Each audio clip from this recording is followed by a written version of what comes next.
Steph Weaves Tales presents Paxwood, The Haunting of Paxwood House, a paranormal fantasy web serial written and narrated by Stephanie Gildart. Episode 25, Fact-Checking a Memory. I tried not to pay too much attention to who exactly Shar spent her time with the next day at school. Nick, Marilee, and TJ, 3 scholar athletes who somehow had the time to get straight A's, compete dependably for their teams, and participate in the class student council. Their names were regular fixtures in the school newspaper and social media feeds. If she wanted to grow up, she could admittedly do worse. I did not dedicate the better part of a math class trying to puzzle out why she was wearing the cameo necklace if she didn't want to associate with me, or scrolling through selfies we'd taken together on our many adventures. I spent that time studiously preparing for an upcoming unit test. At the end of the school day, I swung by the shop classroom to find Mix Cardoso. I waited for them to hand out constructive advice to students working on their latest projects, in no particular rush, completely cool and collected. After Mix Cardoso sent off the last student with a couple of online video references to help, they came over to where I sat. "Want to share some of that sour candy with the teacher?" they asked. I blinked. What? Either you've got some extremely sour candy, or you've got some bad news, judging from your expression. Oh, it's neither. Mix Cardoso gave me a flat look for a silent moment, but they shrugged when I didn't budge. "Rowen's meeting us at the animal shelter. You're still bicycling to school, aren't you?" "Right," I said. "Perfect. Let's roll."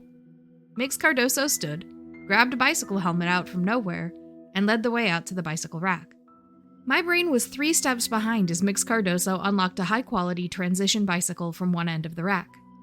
I hadn't really thought of them as a bicycle kind of person because I constantly saw them around cars, but here was proof right before my eyes that they knew a thing or two about bicycles. "You know I grew up in Paxwood," Mix Cardoso said as I unlocked my bicycle. "Most locals have a bicycle stashed away somewhere, even if it's gathering cobwebs in a shed. Besides, technology and magic don't always get along well. The magnetic fields can clash, which doesn't end well if you're traveling at high speeds. So yes, I ride bicycles." "All the time?" I asked. Mix Cardoso snorted.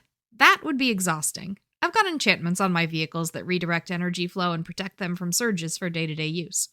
Most practitioners worth their salt know similar tricks.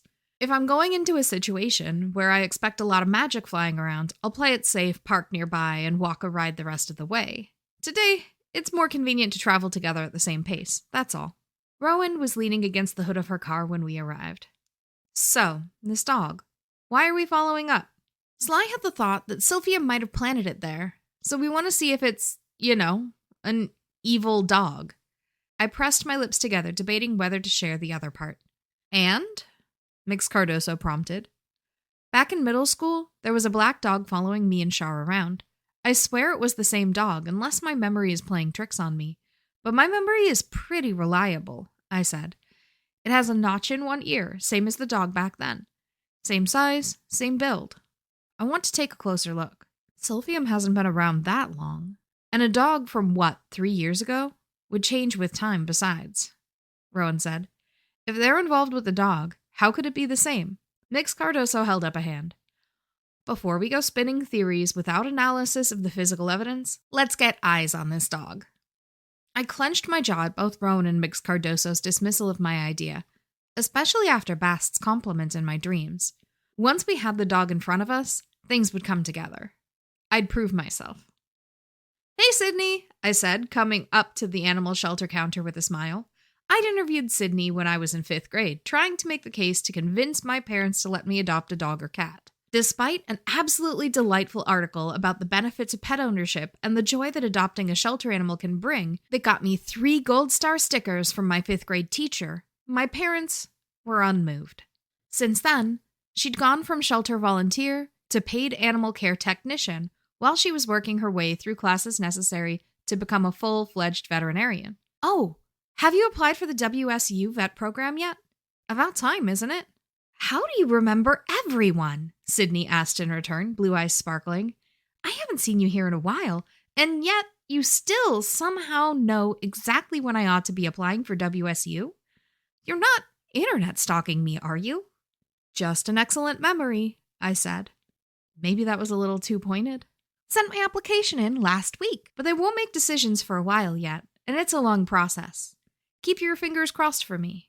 Sydney looked past me at Mix Cardoso and Rowen. So, what brings you all here today? Animal Control picked up a dog from Paxwood House yesterday, I said. I figured they'd bring the dog here, right? That's right, they did, Sydney said. Poor boy was underweight and in serious need of a bath and some love and care. Probably been on his own for a while. Can we see him? When's he up for adoption? I asked. Sydney raised an eyebrow. Your parents finally cave in? No, but I'm new in town, and I've been considering getting a companion, Rowen said, chiming in. Kerry convinced me to consider a dog in need. Unfortunately, he's already been given a home. We have a few others who might win your heart, though. Sydney rounded the counter, leading the way to the kennels. A glance at my companions confirmed their intent to follow along. We weren't just giving up because the dog wasn't here then. Really? Mix Cardoso asked. But don't you usually have a waiting period between when an animal is brought to the shelter and when it's available for adoption? Time to allow the owner to realize their pet is missing and come looking? That's right, Sydney said. Shouldn't have happened that way, and I'm honestly miffed. I did an initial physical on arrival, and I wanted to take him to the vet today for a full health check. But when I came in, well, I'm not going to get into it, but an individual had completed all the adoption paperwork and was approved. Once a dog is out the door, it's really out of my control. Oh? Who? I asked. Sydney waved her hand. That's private information. Sorry. Was it Trisha Anholtz?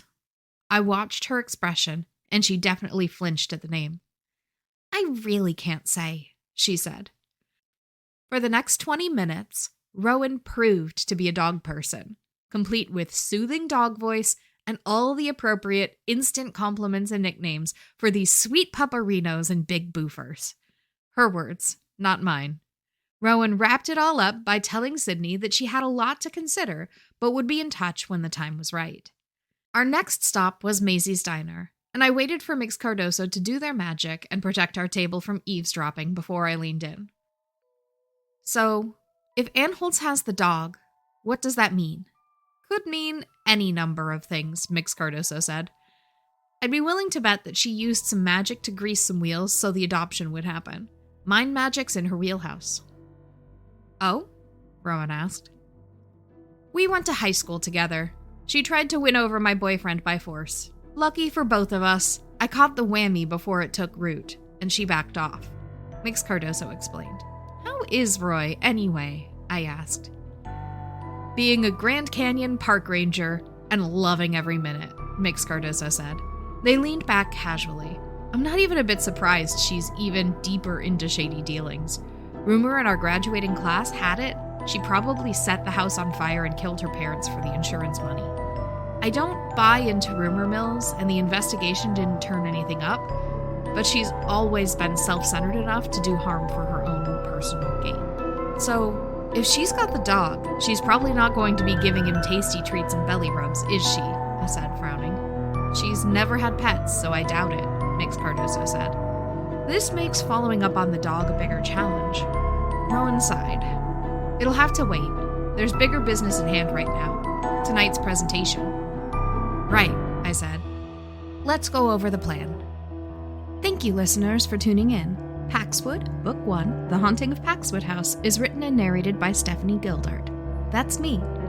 Theme music composed by Human Nature. Visit paxwoodtales.com to read the story as it unfolds. Want to read over my shoulder while I write what's next? Catch me live on Twitch for laid-back virtual write-ins and crafting. If you like the story and you want more, like, review, comment, subscribe, and if you're feeling particularly entangled, buy me a skein of yarn on Coffee. Kerry's paranormal tip of the day. There are a lot of reasons an animal might have an unusually long life. Familiars tend to have their life extended and their intelligence enhanced through exposure to magic. Unicorn springs, rare as they are, can revitalize human and animal alike. Shapeshifters often use the same animal form at the same age, regardless of how many years have passed. They just have a certain idea about how animals look. The Paxwood Dog? We'll get there. Promise.